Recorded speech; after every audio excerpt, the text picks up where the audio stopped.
अस्सलाम वालेकुम and welcome to the show behind the wicket. मैं हूं आपका होस्ट फैसल इलियास। पाकिस्तानी शाहीनों को आफ्टर ऑल एक फतह मिली साउथ अफ्रीका में, जहां पहला वनडे हमने 5 विकेटों से जीता। आउटस्टैंडिंग फतह पाकिस्तानियों के लिए और 5 ओडीआई की सीरीज़ है। अब ये भी जानना बड़ा ज़रूरी है कि अगले मैचेस में पाकिस्तान की परफॉर्मेंस कैसी रहेगी, बिकॉज ये जो विकेट थी वो काफ़ी एशियन फ्रेंडली विकेट थी, जहां हमेशा हम जीते हैं या एक मैच हमने ड्रॉ किया है यहाँ पे। सो आज के शो में हम जानेंगे कि हमारी फतह कैसी रही और आगे के मैचेस में हम कैसा परफॉर्म करेंगे। साथ ही साथ PSL सीजन 4 जो पाकिस्तान की सबसे बड़ा ब्रांड है क्रिकेट का, सबसे बड़ी लीग है पाकिस्तान की, उसमें सिर्फ 24 दिन रह गए हैं। उसके हवाले से बातें करेंगे कि कराची और लाहौर में क्या तैयारियां हैं। AB डिविलियर्स जैसा बड़ा प्लेयर इस बार अग्रीड है टू कम टू पाकिस्तान, लेकिन वो लाहौर आने वाले हैं, क्या वो कराची आएंगे, ये भी आज जानेंगे। और आज के जो हमारे गेस्ट्स हैं शो पे, उनको मद्देनजर रखते हुए हमने टेस्ट क्रिकेट में जो परफॉर्मेंस दी है और हमारे प्लेयर्स की जो डेवलपमेंट है उसके हवाले से भी बात करेंगे। सो विदाउट मच अडू अपने गेस्ट को अनाउंस करता हूं। सबसे पहले हमारे साथ हैं वासे हबीब साहब, बहुत अच्छे स्पोर्ट्स एनालिस्ट हैं, हमारे शो का रेगुलर हिस्सा है। वासे भाई बहुत शुक्रिया आपका शो पे होने के लिए। थैंक यू फैसल भाई। उनके साथ साथ डोमेस्टिक पे बहुत अच्छी नजर रखने वाले और बड़े अच्छे सीनियर तजज़ियाकार एंकर पर्सन है अली सलमान साहब। अली भाई आपका भी बहुत बहुत शुक्रिया शो पे होने के लिए।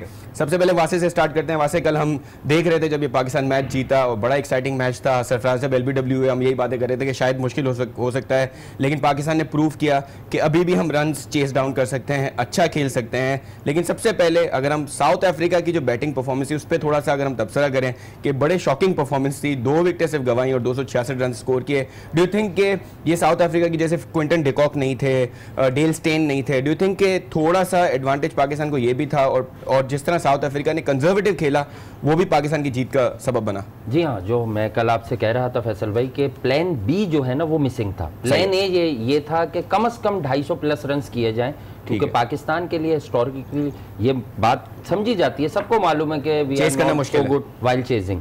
तो ये हुआ है कि चेज आपने सही नहीं किया, लेकिन इस विकेट को असिस्ट कर लेना चाहिए था।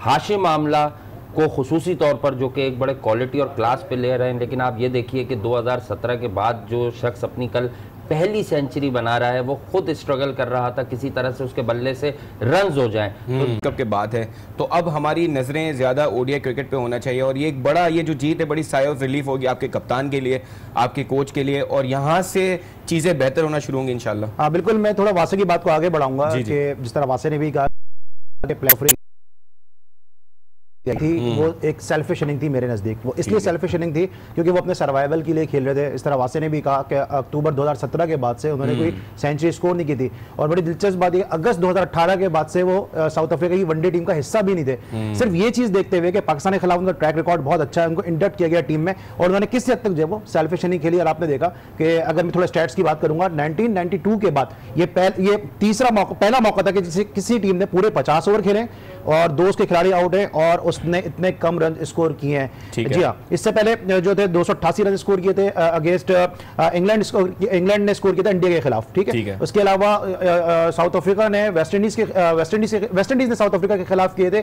304 रन।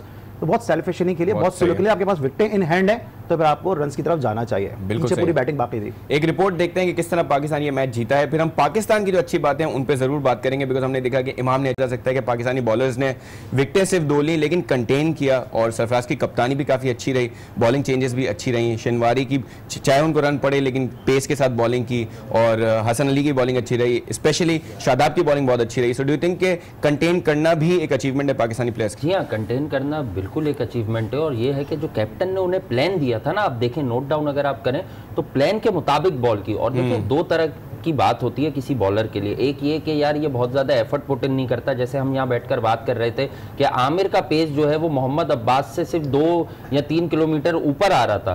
तो फिर मोहम्मद आमिर जैसे बॉलर की टेस्ट क्रिकेट में जरूरत क्या है? उस्मान शिनवारी की क्वालिटी पर सवालिया निशान मौजूद नहीं है। सही है। और दूसरी लेकिन अगर सिलेक्शन पॉइंट ऑफ व्यू से देखें, आपको लगता है कि शाहीन के ऊपर, शाहीन अफरीदी के ऊपर शिनवारी को प्रेफर करना थोड़ा सा कनेक्टिंग नहीं लग रहा था? मतलब एक बॉलर अच्छी बॉलिंग करा के आया है न्यूजीलैंड सीरीज के अगेंस्ट में, तो you should have continued with that bowler. आपने change in terms of experience तो उस्मान की जगह थी, लेकिन आप एक नौजवान टैलेंटेड शाहीन शाह अफरीदी को कॉन्फिडेंस दिए जा रहे हैं ना, डे बाय डे ग्रूम कर रहे हैं। और हमने देखा था जिस तरह से उन्होंने कॉलिन मनरो जैसे एस हिटर को जो है वो डिसीव किया T20 सीरीज में भी, और उनको इस फॉर्मेट में बॉल करवानी आती है। सही है। तो आई थिंक के बेटर ऑप्शन होता है कि आप किसी को भी ड्रॉप करके शाहीन शाह अफरीदी को, वो जो टेस्ट क्रिकेट में जो उनका कॉन्फिडेंस थोड़ा सा शेक हुआ, कॉन्फिडेंस को वापस लाते, क्योंकि कहीं ना कहीं आपके प्लान्स में, वर्ल्ड कप के प्लान्स में ये लड़का शाहीन शाह अफरीदी बहुत अहम साबित हो सकता है। बिल्कुल सही है। अली भाई, आपको लगता है कि जैसे कहते हैं कि जब आप जीत रहे हो उस वक्त आप देखें कि आप में क्या और चीजें इंप्रूव हो सकती हैं, आपको लगता है कि सिलेक्शन के हवाले से अभी भी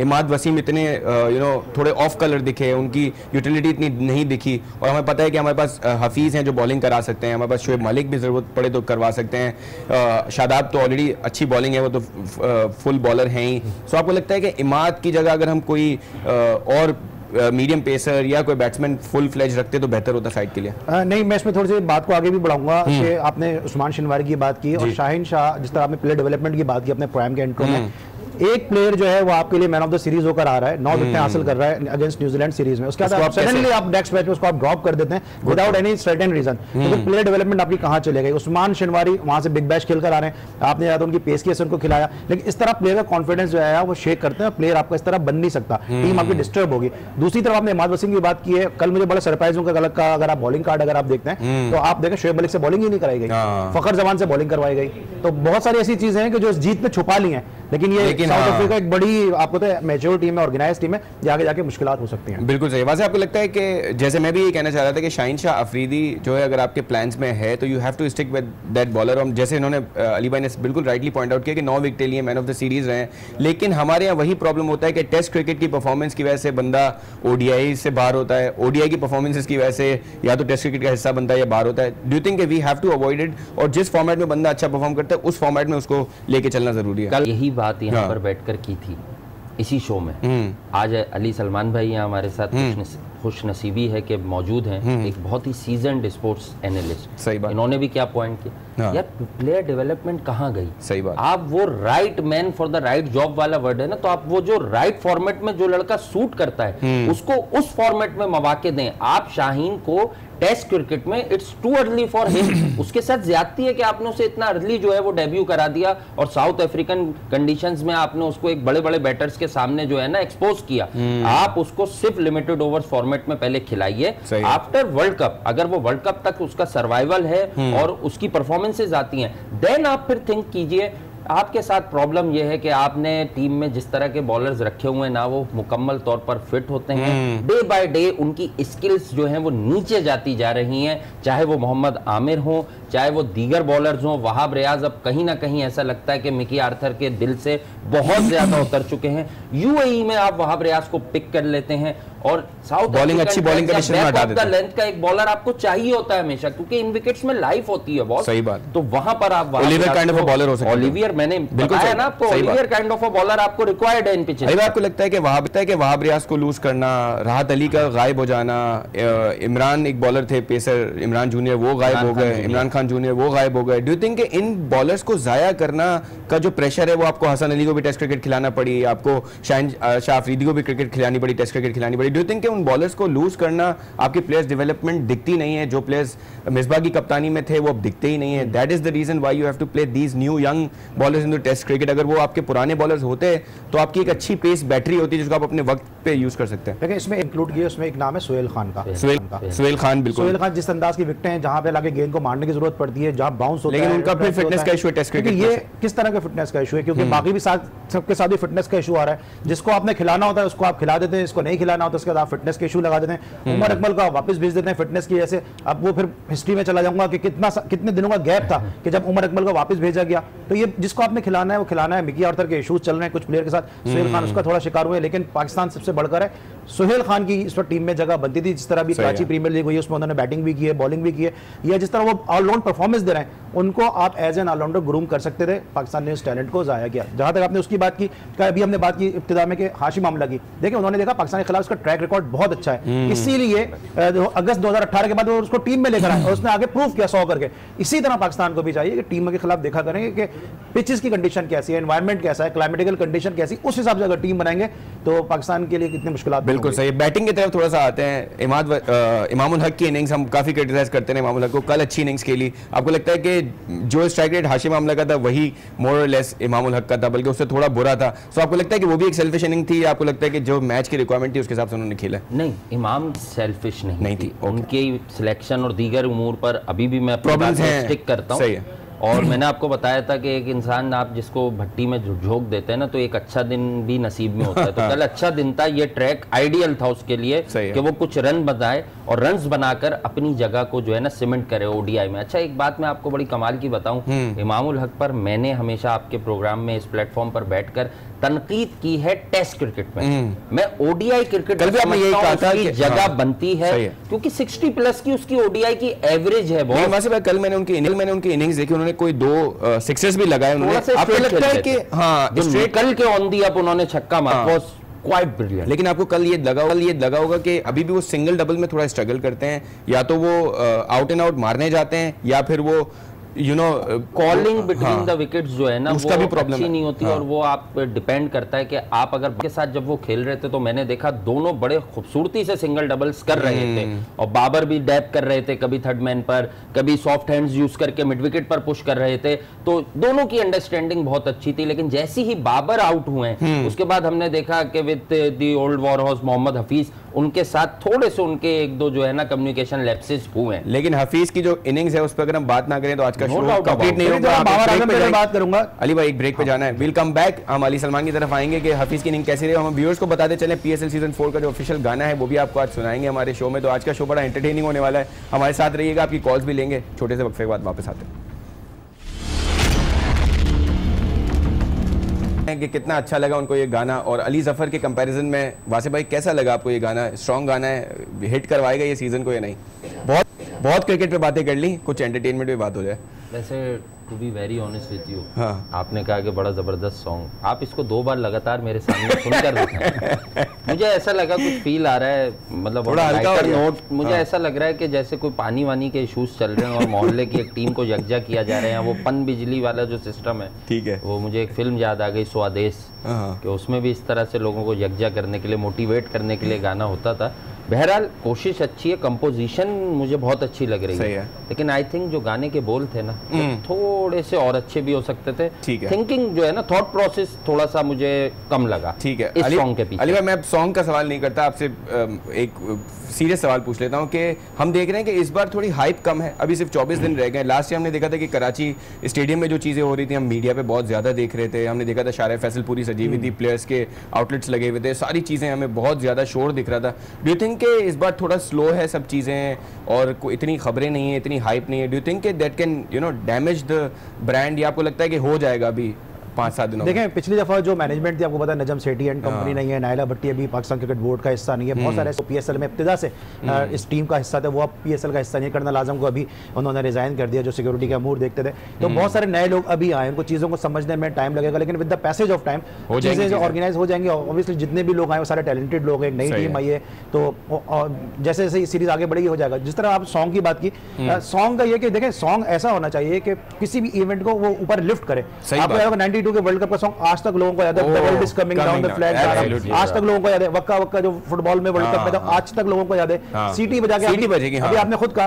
तो अगर आप ऐसी कोई कंपोजिशन नहीं बनाते तो फिर आप एक सॉन्ग को ही टाइटल सॉन्ग बना दें, जो हमारे पीएसएल के सीजन में उसको चलाते हैं। एग्जैक्टली, मैं भी सोच रहा था कि if you already have a such catchy होना चाहिए सॉन्ग, तो आपको नए सॉन्ग से आने की जरूरत है। आई थिंक इस किस्म का अगर नया सॉन्ग है, मैं ऐड इन करता चलूं कि अगर इस तरह का नया सॉन्ग आपको जो है वो रिलीज करना था, तो फिर सिटी बजेगी, वो ज्यादा फार मोर बेटर देन दिस। ये हो सकता है कुछ सॉन्ग ऐसे होते हैं कि सोच आदत पड़ जाती है, ये भी हो सकता है, मे बी पॉसिबल कि ज्यादा सुनना पड़ेगा, 2-3 बार आपको लगातार सुनना पड़ेगा। Alright, so coming back to the PSL season 4 players, हमने कहा था कि एबी डिविलियर्स जैसा, स्टीव स्मिथ जैसा बड़ा नाम ऐड हो रहा है, लेकिन अनफॉर्चुनेटली मुल्तान सुल्तान को थोड़ा धचका लगा है। Steve Smith will not be part of the PSL season 4, लेकिन ऑब्वियसली अगले सीजन में होंगे। अभी इंजरी है, बेचारों के बुरे दिन चल रहे हैं, लेकिन एबी डिविलियर्स ने पाकिस्तान आने का भी कह दिया। वैसे कितना अच्छा है ये पाकिस्तान के लिए। हमने देखा था जब वर्ल्ड 11 की टीम आई थी तो बहुत सारे साउथ अफ्रीकन प्लेयर्स आए थे, उसमें ड्यू प्लसी, आशिम अमला जैसे बड़े नाम थे। सो do you think south African का ये बड़ा पॉजिटिव इंटेंट है पाकिस्तान की तरफ कि वो पाकिस्तान में आना चाहते हैं, खेलना चाहते हैं? हाँ, साउथ अफ्रीकन एक ऐसा ही नेशन है, क्रिकेटिंग नेशन, जो हमेशा हर प्लेटफॉर्म पर पाकिस्तान को सपोर्ट करते हुए दिखाई देते हैं। ये वो लोग हैं जो अक्सरियत के साथ कम खड़े होते हैं, अक़लियत के साथ खड़े हो जाते हैं। तो ये एक अच्छा साइन है कि इब्राहिम डिविलियर्स जो पाकिस्तान आने की हामी भर चुके हैं। देखें, कोई भी मुल्क अपनी जो प्रीमियर लीग्स कराता है, कोई भी, चाहे वो इंडियन प्रीमियर लीग हो, पाकिस्तान सुपर लीग हो, कैरेबियन प्रीमियर लीग हो, या फिर T20 ब्लास्ट हो इन इंग्लैंड, तो उसकी जो बेसिक जो रिक्वायरमेंट होती है, क्योंकि हम एबी डिविलियर्स की बात करें तो अपने व्यूअर्स को दिखाते चलें, एक पैकेज हमने तैयार किया उनके हवाले से। So let's show this to our viewers और फिर मजीद बात करेंगे और अपने व्यूअर्स के सवाल भी लेंगे। Sure. Great player AB de Villiers, वो कह रहे हैं कि लाहौर आऊंगा, मैं हूं कलंदर, लाहौर आ रहा हूं, मैं लाहौर आ रहा हूं। So do you think he is only going to come Lahore, Karachi, या वो कहने की जरूरत नहीं है? लाहौर कलंदर, क्योंकि कलंदर है ना, तो उन्होंने ही ये बेसिकली जो ओनर्स हैं उन्होंने ही कहा होगा कि आप इस तरह से एक वीडियो मैसेज मोटिवेशन के लिए जो है वो रिकॉर्ड करें अपना। अच्छा, पॉइंट पर आते हैं। देखिए, कोई भी लीग होती है ना मुल्क की, किसी भी मुल्क की, उसका मोटिव ये होता है कि टैलेंट सामने आए। तो इब्राहिम डिविलियर्स की इस लीग में मौजूदगी से जो यंग टैलेंट को, जो कलंदर्स के कुछ टैलेंटेड प्लेयर्स हैं, वो यकीनी तौर पर बहुत कुछ जो उनके साथ हैं, बड़ा परफॉर्म कर सकते हैं। जो 50 कर रहा है शायद वो कोई 100 कर दे, और उसके मतलब वारे न्यारे हो सकते हैं कि वो एक डिफरेंट प्लेयर हो सकता है। इस तरह के मोटिवेशनल कैरेक्टर्स हैं ये लोग। बिल्कुल चंद प्लेयर्स ही रह गए अब ये दुनिया में, आलमी क्रिकेट में, तो यकीनी तौर पे अच्छा साइन है। सलमान, आपको लगता है कि लाहौर कलंदर्स, हमने देखा है कि तीनों सीजन में उनके लिए बड़ा फेलियर रहा है, उन्होंने बहुत चीजें की हैं ऑफ ग्राउंड, उन्होंने बहुत सारी चीजें की हैं, नए टैलेंट को लाने के लिए उन्होंने बहुत सारी चीजें की हैं, नए प्लेयर्स को लाए भी हैं। हमने देखा फ़खर जमान उनकी फाइंड है और बहुत सारे प्लेयर्स को लाने की कोशिश करते हैं। हमने देखा कश्मीर तक वो गए हैं। आपको लगता है कि एबी डिविलियर्स के आने से अब उनके जो जो टूर्नामेंट के अंदर जो रिजल्ट्स हैं वो भी चेंज होंगे? नहीं, इससे तो मैं फ़खर जमान उनकी फाइंड है। फ़खर जमान, अच्छा, लाहौर कलंदर्स बिल्कुल उनकी फाइंड नहीं है, जैसे क्रिकेट खेले। और फ़खर जमान मुझे याद है, मैंने कराची को रिप्रेजेंट कर रहे थे और साइबर के खिलाफ कायदम ट्रॉफी का फाइनल मैंने कवर उठाया है। तो अगर वो अगर फ़खर जमान PSL ना खेलते तो वो नहीं, उसके बावजूद फ़खर जमान खेल रहे हैं, वो उस वक्त के इलेक्ट्रिक के लिए भी खेलते रहे, कराची सिटी क्रिकेट एसोसिएशन के लिए खेलते रहे। ये नहीं कहते फाइंड है, लेकिन उन्होंने चांस दिया उनको, चांस दिया उन्होंने, प्लेटफॉर्म पे उन्होंने चांस दिया, वो वसी प्लेटफॉर्म पे इस तरह वासे नहीं का। लेकिन आपको भी पता है, या तो आप इमामुल हक हो या PSL में अच्छा परफॉर्म करें, दो ही चीजें हो सकती हैं टीम में आने के लिए। So from that point of view आप कह सकते हैं कि भैया PSL में खेला। इस चीज को मेरी लाहौर के लोगों से भी बात हुई है। मैंने उनको कहा कि जब तक आप ये सोच अपने जहन से नहीं निकाल देंगे ये प्लेयर मेरी फाइंड है, ये प्लेयर मेरी फाइंड है, उस वक्त तक आप जीत के ट्रैक पे नहीं जाएंगे। आप PSL में इसलिए खेल रहे हैं क्योंकि आपको जीत चाहिए। आपने डिविलियर्स की भी आपने बात की, लाइटर नोट पे ये बात जरूर मैं कहूंगा कि उन्होंने कहा मैं लाहौर आ रहा हूं, उनको भी उम्मीद नहीं है कि कलंदर फाइनल खेलेगा तो कराची आऊंगा। ये देखिए, अलग-अलग एंगल से समझने के, है ना, उनको भी उम्मीद नहीं है ना कि तक मैचेस है, ठीक है, कलंदर के लीग मैचेस में मैं खेलूंगा, फाइनल खेलेगी जब खेलेगी तो उन्होंने ये नहीं कहा मैं कराची आऊंगा। अगर उनको ये उम्मीद होती है कि पाकिस्तान शहर कराची में फाइनल खेलेगा, वो ये कहते हैं मैं पाकिस्तान आ रहा हूं, लेकिन उन्होंने भी कहा कि नहीं, गुस्सा नहीं है। मैं इस चीज से बहुत इख्तिलाफ करता हूं कि ये प्लेयर हमारी फाइंड है। भाई वो academies Karachi city cricket association ने उसमें इतना सर्व किया कि इलेक्ट्रिक ने उसमें इतना काम किया। सर्टेनली आपने उठाया एक प्लेयर को उठा के कह दिया जी मेरी फाइंड है, शाहीन शाह मेरी फाइंड है। भाई उससे पहले पाकिस्तान अंडर 19 खेल चुका है वो। कोई भी प्लेयर आपकी फाइंड ऐसे नहीं है। सलमान इरशाद को आप जरूर कह सकते हैं कि सलमान इरशाद को चले आपने एक बड़ा प्लेटफॉर्म दिया, लेकिन सलमान कादिर भी आपकी फाइंड नहीं है। उस्मान कादिर भी आपके फाइंड नहीं है जिसको आप कह रहे हैं। अभी एक मिर्जा एहसन जमील एक लड़का है जिसको लाहौर कलंदर कहता है मेरी फाइंड है। मिर्जा एहसन जमील कराची से खेला हुआ है, हबीब बैंक से खेला हुआ है, चाइना मैन गेंद करता है वो। तो लेकिन अली भाई PSL has become such a platform कि वहाँ पे अगर रीजन का या डिपार्टमेंट का क्रिकेटर आके खेलेगा, वहां पे अच्छी परफॉर्मेंस देगा तो बड़े चांसेस। हाँ, वो फाइंड नहीं कह सकते। फाइंड वो है जो उसने ग्रासरूट क्रिकेट खेली हुई है। सर देखें, फ़खर जमान को कराची ने पिक नहीं किया। अगर आप पिक नहीं किया, अगर आप कहते हैं कराची से खेल रहा था, कराची किंग्स ने ये तौफीक नहीं थी कि उसको उठाए, वो नहीं उठाया, लाहौर ने उठाया उसको। तो you have to give the credit to Lahore Qalandar as well कि उसने क्रेडिट दे सकते हैं, नहीं कह सकते फैसल। जहां से आपने सफर शुरू करते हैं, ग्रासरूट से एबटाबाद से सफर शुरू किया, यूनुस खान ने उन पे बहुत काम किया, कराची क्रिकेट ने बहुत काम किया। फाइंड ये असल में कराची क्रिकेट की है। हाँ, ये है कि प्लेटफॉर्म अच्छा दिया, वो एक अलग चीज है। लेकिन अब आप इमरान ताहिर को क्या साउथ अफ्रीका की फाइंड कहेंगे? इमरान ताहिर ने पाकिस्तान में कितने से क्रिकेट खेली है? तकरीबन 9 से 10 में खेली है। यही कहूंगा क्योंकि फाइंड साउथ अफ्रीका की नहीं है, इंग्लैंड के लिए एलिजिबल हो रहा था खेलने के लिए, आपको पता है बात, लेकिन इंग्लैंड से नहीं खेल सका, उसकी नहीं खेल पाया, वहां पे हालात ऐसे थे, तो साउथ अफ्रीका जगह, लेकिन फाइंड वो पाकिस्तान ही की है। हाँ, ये है कि हमने अपने टैलेंट की कदर नहीं की, वो वहां चला गया, वो एक अलग बात है। लेकिन सर अगर इमरान ताहिर अगर नहीं खेलता साउथ अफ्रीका से तो वो किसी की भी फाइंड ना होता। सो इवेंचुअली वो साउथ अफ्रीका की फाइंड है बिकॉज उन्होंने उसको प्लेटफॉर्म दिया। So he now represent South Africa. Groom किया है, फाइंड नहीं है, बहुत डिफरेंस है में और फाइंड करने में। तो अभी आप डिविलियर्स की बात कर रहे थे, इसमें मैं डोमिनिका और इमरान ताहिर का क्रेडिट जरूर देना चाहिए कि साउथ अफ्रीकन प्लेयर को यहाँ लाने में बिलखुसूस इमरान ताहिर का बहुत बड़ा क्रेडिट है, वो बहुत मोटिवेट करते हैं साउथ अफ्रीकन क्रिकेटर्स को, उनको भी क्रेडिट देना चाहिए। लेकिन कल सरफराज के विकेट लेके जो सेलिब्रेशन था कि इट वाज आउटस्टैंडिंग, मतलब वो जिस तरह सेलिब्रेट करते हैं, गेम को उठाते हैं, और उम्मीद है कि वो ऐसे ही परफॉर्म करेंगे। अब अगर हम अपना थोड़ा रुक करें कि सेलिब्रेशन में बताओ, इमरान ताहिर से एक दफा मेरी बात हुई, इमरान ताहिर ने एक दफा में विकेट लेके इतना ज्यादा एक्साइटेड हो गया कि बाउंड्री लाइन से बाहर चला गया। तो ये इनकी आदत है, ये तो इनकी आदत है, उस तरह करते रहते हैं। बिल्कुल सही बात है, और ये अच्छा भी है गेम के लिए, बिकॉज आप सेलिब्रेट करते हैं तो अच्छा लगता है। सामने वाली टीम में भी थोड़ा प्रेशर भी आता है कि आप परफॉर्म करना है। सो हमें एक ब्रेक पे जाना है, प्रोडक्शन टीम कह रही है एक ब्रेक पे जाएंगे, वापस आकर हम जरूर बात करेंगे कि जो अब ये ओडीआई सीरीज है वो कहाँ जानी है। अगला मैच हमारा डरबन में जो 22 को होना है, हमारे एक्सपर्ट से पूछेंगे कि हमारी क्या परफॉर्मेंसेज होने वाली आगे, बिकॉज जो विकेटें हैं वो थोड़ी डिफिकल्ट होने वाली हैं। ब्रेक के बाद बात करेंगे।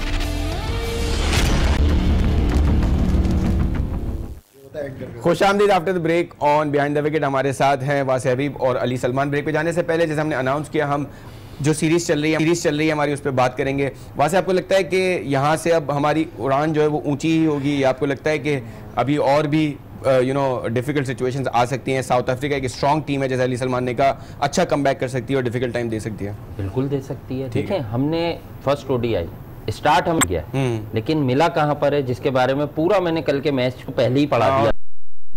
हमारी ये वो जगह है जहां पाकिस्तान के पास 90% चांस है कि मैच जीतने का, पोर्ट एलिज़ाबेथ। इस ग्राउंड में पाकिस्तान कभी हारा ही नहीं है। और फिर वो तीनों मैचेस भी डिस्कस कर लिए थे हमने। अब आप आ जाएं कि अब जहां मैच होने जा रहा है वहां की क्या स्टोरी है। देखिए बॉस, वहां पे नया बॉल सीम होता है, ठीक है। कगिसो रबाडा जो है वो बहुत इंपॉर्टेंट हो जाते हैं उस पर्टिकुलर किंग्समीड डरबन की विकेट पर। जो ट्रेडिशनल जो विकेट होती है, थोड़ी सी आप चेंजेस कर सकते हैं। जो नेचुरल अंडर नीट सॉइल होता है ना, उसको बदलना इतना आसान नहीं होता। दैट्स वाई जो ट्रेडिशनल रहती है ना विकेट्स थ्रू आउट, तो आप उसकी बात करते हैं कि यार सिडनी में जो है वो स्पिनर्स को मदद मिलेगी। फिर बड़ी चेंजिंग आई टाइम टू टाइम। सिडनी की विकेट ऑस्ट्रेलिया में जो है वो बाउंसी हो गई। उसके बाद पर्थ की विकेट अच्छा बैटिंग पैराडाइज बन गया पर्थ, जिसमें बहुत बाउंस होता था और वहां 200 सवा 200 रन भी नहीं हुआ करते थे, हमेशा वहां 300 रन होने लगे। तो इसी तरह किंग्समीड डरबन में भी रन होने लगे, लेकिन रन कौन से प्लेयर्स कर रहे हैं वो मैं आपको बताता हूं। जो हॉरिजॉन्टल बैट शॉट्स के अच्छे प्लेयर हैं पाकिस्तान में, कल हमने देखा हॉरिजॉन्टल बैट शॉट्स खेले गए। इवन इमाम ने जो है वो इस तरह से शॉट्स खेले, लेकिन वो विकेट बहुत स्लो थी, बड़ा टाइम मिल रहा था। अब देखना ये है कि ओलिवियर रबाडा, क्या इनकी गेंदें इतनी ही स्लो आती हैं किंग्स मीट पर। लेकिन हेल्दी साइन ये है कि हमने वो कॉन्फिडेंस जो है ना रिगेन कर लिया है कि जो हमारा खो गया था और बहुत ज्यादा शेक हो गया था पूरी टीम का। सरफराज पर भी ओवर ड्यू है कि वो कोई मैच अब वाकई अपनी इंडिविजुअल कारकर्दगी से भी टीम को सरफराज पे हम आएंगे डिटेल में, बिकॉज हम वासे भाई शो पे और सरफराज की बात नहीं तो हो नहीं सकता। अच्छा अली सलमान, पाकिस्तान के लिए थोड़ा सा आप समझते हैं कि फॉर्चुनेट रहा कि कंगीसो रबादा इतने स्ट्रॉन्ग बॉलर हैं वो, और टेस्ट क्रिकेट में भी ऑफ कलर है वो। टेस्ट क्रिकेट के जब सीरीज स्टार्ट हुई थी वो टॉप रैंक बॉलर थे। आपको लगता है पाकिस्तान के लिए ज़रा फॉर्चुनेट रहा कि ये बॉलर इतना फॉर्म में नहीं आया, वरना ओलिवियर जैसा बॉलर इतनी सारी विकेटें ले गया? डू यू थिंक कि ये कंटिन्यू रहेगा, या आपको लगता है कि डरबन में रबाडा कम बैक करेंगे? बैट पेस तो कभी भी आ सकता है और वो उससे निकल भी सकता है, लेकिन जरा बात हम कर रहे हैं पोर्ट एलिज़ाबेथ के हवाले से हम बात कर रहे हैं। पोर्ट एलिज़ाबेथ में पाकिस्तान का रिकॉर्ड बहुत अच्छा है। अभी कल भी आपने शायद डिस्कस किया होगा, 5 मैचेस पाकिस्तान ने वहां खेले, 4 जीते हैं, 3 साउथ अफ्रीका के अगेंस्ट, 1 न्यूजीलैंड के अगेंस्ट और 1 जो है वो बारिश की। लेकिन दूसरी तरफ अगर आप देखें तो पोर्ट एलिज़ाबेथ में पाकिस्तान की बैटिंग ने हमेशा परफॉर्म किया है। पाकिस्तान की तरफ से 2 सेंचुरियां साउथ अफ्रीका के खिलाफ हुई हैं और वो दोनों की दोनों पोर्ट एलिज़ाबेथ में ही बोली है। सलीम मिलाई ने 135 रन की इनिंग खेली और उसके बाद नहीं, रज़ाक ने नहीं, अहमद शहजाद ने 102 रन की इनिंग। अहमद शहजाद का हमने देखा, अहमद शहजाद ने 102 रन किए थे। रेन अफेक्टेड मैच 112 की, हाँ, लेकिन वो उसी मैच में दोनों की पार्टनर नहीं, उस मैच में नहीं थी वासे। किंग्स में डरबन में आप दूसरे किसी सीजन की बात कर रहे हैं, लेकिन एज एन ओपनर सही है। किंग्स में डरबन में पाकिस्तान के लिए इमरान फरत 93 रन की इनिंग खेल चुका है। तो पाकिस्तान के पास एक बड़ा एडवांटेज ये है कि डरबन में जो ट्रैक हैं वो बैटिंग के लिए माजी में बड़ा आइडिया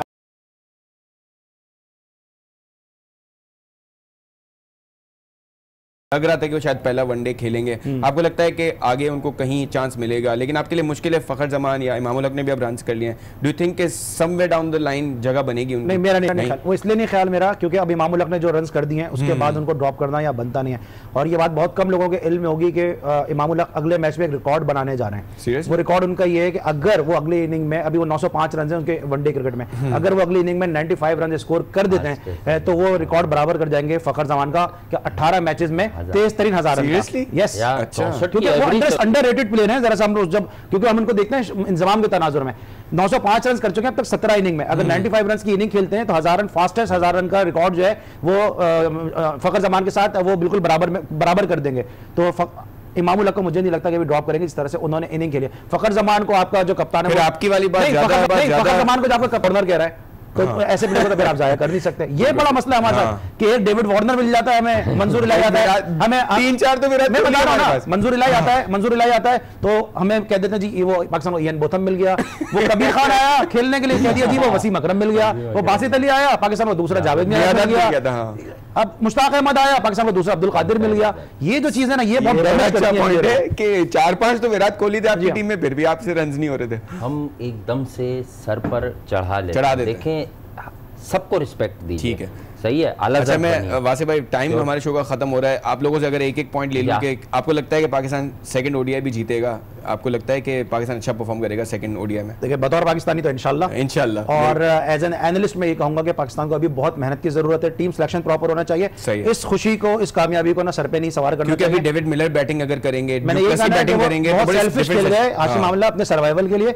अदरवाइज अगर वो प्रॉपर क्रिकेट खेलते और नीचे मिलर को या दोसेन की आपने बात की, थोड़ा सा शेयर कर दूं आपके नाज़रीन के साथ, आपके प्रोग्राम के तवज्जुह से, दुनिया क्रिकेट का पहला खिलाड़ी है जिसने अपने T20 इंटरनेशनल डेब्यू पे भी 50 किए और वनडे पे भी 50 किए। Very good. तो ऐसे प्लेयर उनके पास अभी बेंच में मौजूद है। सोचें आप। ऑन दिस नोट वील से good by two the viewers, और वासिफ भाई का, अली सलमान का शुक्रिया अदा करेंगे, व्यूअर्स का भी शुक्रिया अदा करेंगे। अगले हफ्ते आपसे फिर मुलाकात होगी बिहाइंड द विकेट।